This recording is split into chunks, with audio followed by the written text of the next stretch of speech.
अगर आपने अभी तक हमारा चैनल सब्सक्राइब नहीं किया तो अभी सब्सक्राइब करें और बेल आइकॉन को क्लिक करके हमारी लेटेस्ट वीडियोस के बारे में अपडेट जानें।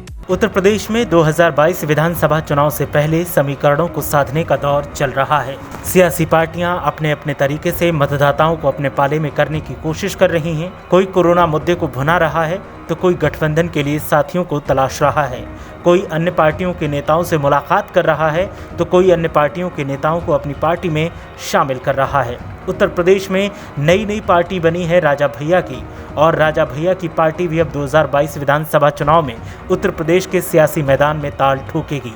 लेकिन उससे पहले राजा भैया अपनी पार्टी को मजबूत करने में लगे हैं और इसी के चलते तमाम नेताओं से भी राजा भैया की मुलाकात होती है।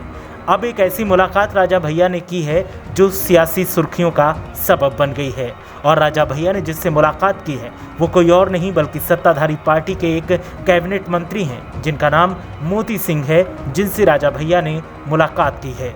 योगी सरकार के कैबिनेट मंत्री मोती सिंह ने जनसत्ता पार्टी के अध्यक्ष रघुराज प्रताप सिंह उर्फ राजा भैया से उनकी कोठी पर मुलाकात की। कैबिनेट मंत्री मोती सिंह और कुंडा विधायक राजा भैया के बीच इस मुलाकात से जिले का सियासी पारा चढ़ गया है। अटकलों का बाजार भी गर्म है।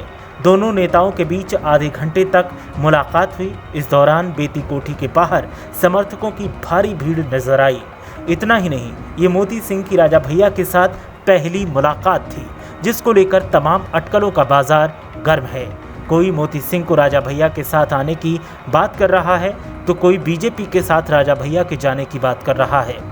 आपको बता दें कि कुंडा के निर्दलीय विधायक राजा भैया ने लोकसभा चुनाव से पहले जनसत्ता पार्टी का गठन किया था। हालांकि उन्हें कोई खास सफलता नहीं मिली। अब दोनों नेताओं के बीच हुई इस मुलाकात को 2022 के विधानसभा चुनाव से जोड़कर देखा जा रहा है। दरअसल लोकसभा चुनाव से पहले समाजवादी पार्टी और बीएसपी के बीच हुए गठबंधन के बाद अखिलेश यादव और राजा भैया के बीच दूरी बढ़ गई। इस बात की तस्दीक उस वक्त हो गई जब राज्यसभा चुनाव हुए। राजा भैया ने सपा बीएसपी कैंडिडेट की जगह बीजेपी उम्मीदवार को अपना वोट दिया, जिसके बाद मुख्यमंत्री योगी आदित्यनाथ से उनकी मुलाकात के बाद अटकलों का बाजार गर्म हुआ कि राजा भैया बीजेपी की तरफ जा सकते हैं। हालांकि अब तक निर्दलीय राजनीति करते आए राजा भैया ने अपनी खुद की अब पार्टी बना ली है और अब वो उत्तर प्रदेश की सियासत में मुख्यमंत्री बनने के लिए 2022 विधानसभा चुनाव में ताल ठोकेंगे। राजा भैया लगातार अन्य दलों के नेताओं से भी मुलाकात कर रहे हैं, नए नेताओं को भी पार्टी में शामिल कर रहे हैं और अपनी जनसत्ता पार्टी को लगातार मजबूती देने की कोशिश कर रहे हैं। लोकसभा चुनाव में भले ही राजा भैया की पार्टी को कोई सफलता न मिली हो, लेकिन 2022 विधानसभा चुनाव के लिए राजा भैया पार्टी के कार्यकर्ताओं के साथ पुरजोर तरीके से मैदान में उतरने के लिए तैयार हैं और राजा भैया को लगता है कि 2022 में उनकी पार्टी किंग मेकर बनकर उभरेगी। लेकिन राजा भैया की पार्टी के साथ कौन नेता शामिल होंगे वो कहना मुश्किल है। फिलहाल मोती सिंह की मुलाकात राजा भैया से कई सियासी अटकलों को गर्म कर रही है। अब ये अटकलें सच साबित होंगी या नहीं कहना मुश्किल है। कहा जा रहा है कि मोती सिंह राजा भैया की पार्टी में शामिल हो सकते हैं, लेकिन सवाल ये भी है कि मोती सिंह खुद कैबिनेट मंत्री हैं और बीजेपी में है तो फिर राजा भैया के साथ क्यों आएंगे।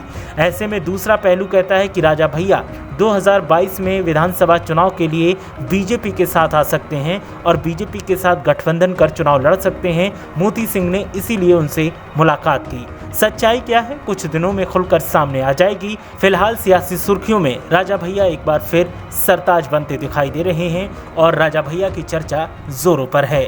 ब्यूरो रिपोर्ट, मीडिया हलचल।